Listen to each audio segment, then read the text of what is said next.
Bonjour à tous. Donc moi je m'appelle Stan Chollet, je travaille chez Dailymotion en tant que développeur back-end. Donc je vais vous présenter GraphQL, faire une petite intro assez courte. Est-ce qu'il y en a qui connaissent GraphQL déjà dans la salle? Pas mal de monde, c'est pas mal. Déjà, pour commencer, GraphQL, c'est pas une librairie, c'est pas un nouveau framework JS, c'est pas un framework back-end, c'est une spécification. Donc un peu comme on peut avoir des spécifications HTTP et bien d'autres. Donc faut faire la distinction entre les deux, entre l'implémentation technique et la spec. Brièvement, quels sont les principaux concepts de GraphQL? D'abord, c'est l'approche hiérarchique. Donc, c'est une requête GraphQL, c'est un ensemble hiérarchique de nœuds ou de propriétés. On verra un petit exemple juste après. La deuxième chose, c'est que c'est orienté produit. C'est-à-dire que jusqu'à présent, ceux qui conçoivent des API avec du REST, souvent réfléchissent avec un mindset de développeur back-end. Là, on va plutôt concevoir une API avec une approche orientée produit, orientée plutôt front-end. Une troisième chose, c'est que GraphQL publie un schéma qui est fortement typé. Donc le fait que ce soit typé, ça va nous permettre de faire une validation syntaxique de la requête, un peu comme c'est possible avec le SQL. Lorsque vous faites une requête SQL, si jamais vous vous trompez dans la requête, le moteur va vous dire, avant de l'exécuter, il va vous dire attention, là il y a un problème de syntaxe et donc vous devrez la corriger. Là c'est un peu le même principe avec du GraphQL. Une autre chose, c'est que la requête, elle va renvoyer essentiellement ce que l'utilisateur a demandé. C'est-à-dire que une petite comparaison avec le SQL, c'est un peu pareil. C'est-à-dire qu'aujourd'hui, quand vous appelez l'API de Twitter ou de Facebook, si c'est du REST, il va vous renvoyer tout un tas d'informations que vous n'avez pas forcément demandé.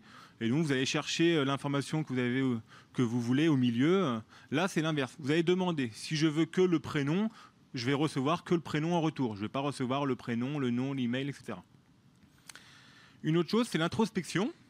Du fait que le schéma exposé avec GraphQL il est typé, on va pouvoir faire des opérations d'introspection dessus et de pouvoir générer des outils, générer des clients automatiquement pour vos applications mobiles par exemple ou applications web.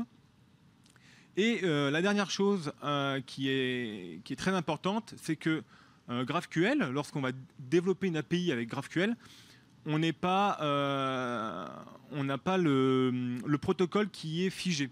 C'est-à-dire qu'on peut très bien passer au vers HTTP, on peut passer à travers du RPC, à travers du FTP, enfin peu importe, le protocole n'est pas figé. Ça, faut bien l'avoir en tête. Donc la spécification, aujourd'hui, elle en est où? Donc la spec, tout d'abord, ça a été créé par Facebook.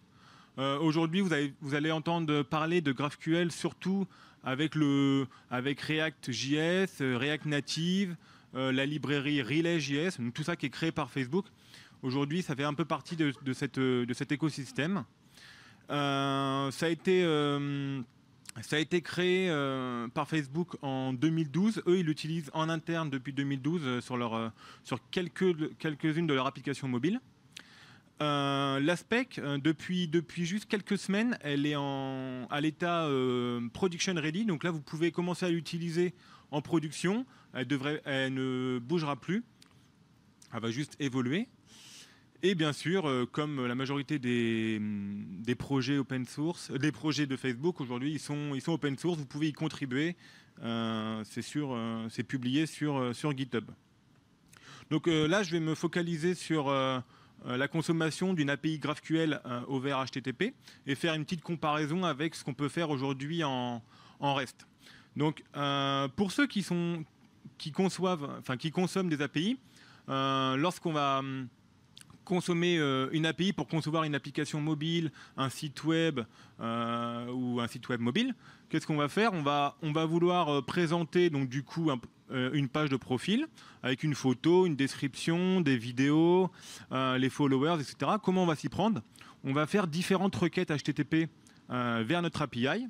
On va faire une première requête pour récupérer les informations du user, une seconde pour récupérer ses vidéos, etc., etc. Donc finalement, lorsqu'on va concevoir, lorsqu'on va vouloir afficher une page, ça va générer potentiellement 5, 10, 15, 20, 30 requêtes HTTP. Donc du coup, tout ça, ça va prendre du temps. Ça va aussi rajouter pas mal de complexité dans le développement pour les développeurs front-end. Et du coup, ça, on va dire le time to market pour vos développeurs, il va être assez long.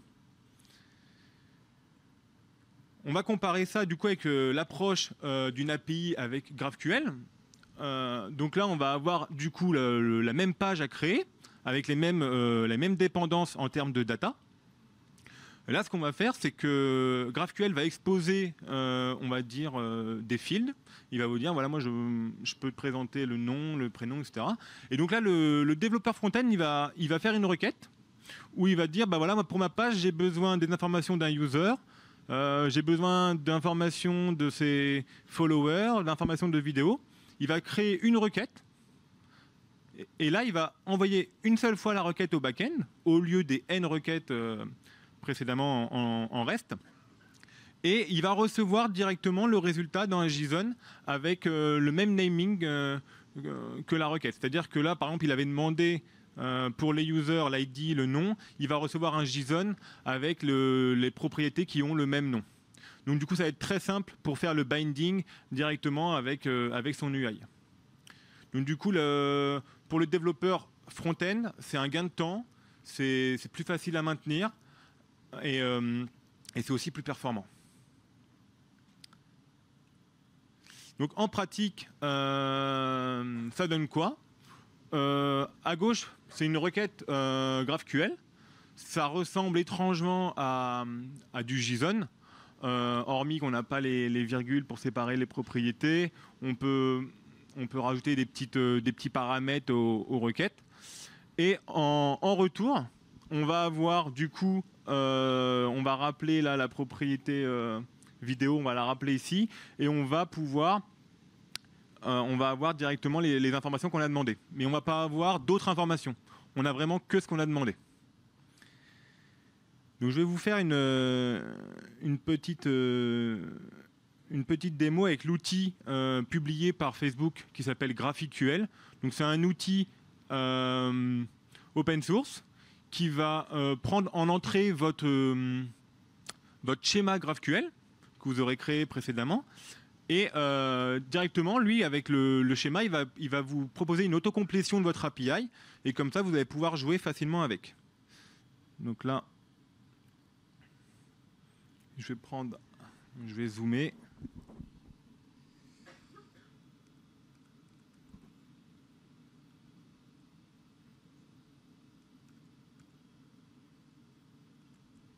Voilà, donc à gauche, j'ai ma requête GraphQL. Hop. Donc là, imaginons, qu'est-ce que j'ai à ma disposition, pardon. J'ai la possibilité de récupérer des users, un seul user, des vidéos, une seule vidéo. Donc, petit exemple. Là, je vais récupérer des users. Et du coup, je dois préciser... Merci. Du coup, là, pour les users, je vais préciser que je vais récupérer, par exemple, l'ID. Et là, quand j'exécute ma requête, directement, je récupère une liste de users avec leur ID. Si jamais je veux plus d'informations, je précise par exemple le nom et je récupère le nom. C'est assez simple. C'est très, on va dire que n'importe qui peut utiliser la sandbox, le bac à sable. On va dire même, on va dire un chef de projet, s'il veut concevoir une nouvelle interface, il va dire bah, qu'est-ce que j'ai besoin comme data pour cette UI. Il va pouvoir aller jouer directement avec votre API. Une deuxième chose, on peut mettre des paramètres dans les requêtes pour pouvoir les contextualiser. Donc là, par exemple, je vais récupérer un seul user avec l'ID 1. Donc là, pareil, on va demander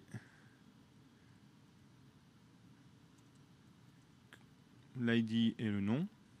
Et là, on recevra que l'ID et le nom.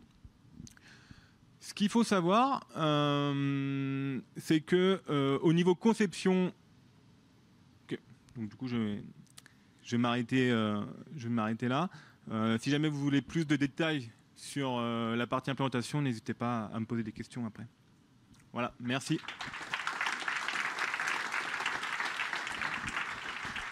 Donc en fait, on vient de m'informer que la nourriture est prête et qu'on l'a que jusqu'à 22 h. Donc je vous propose de zapper les questions pour que vous puissiez discuter après avec les orateurs autour d'une pizza, etc. Ce sera quand même plus convivial et que vous ayez le temps de vous rassasier après. D'accord? Donc on va enchaîner directement sur le talk d'après. Donc n'hésitez pas à aller voir les orateurs encore une fois après les présentations. Merci. Tim, il est où Tim? Sauf qu'on a perdu l'orateur d'après. Donc en fait, je vais quand même prendre une question finalement, non? Ouais, il est où Tim? Donc du coup, qui a une question?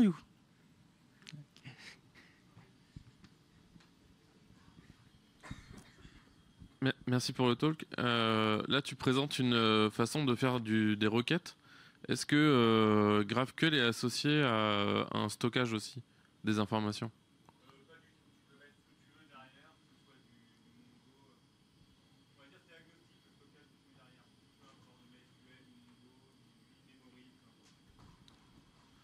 Et aujourd'hui, il y a des implémentations qui existent sur ces stockages-là?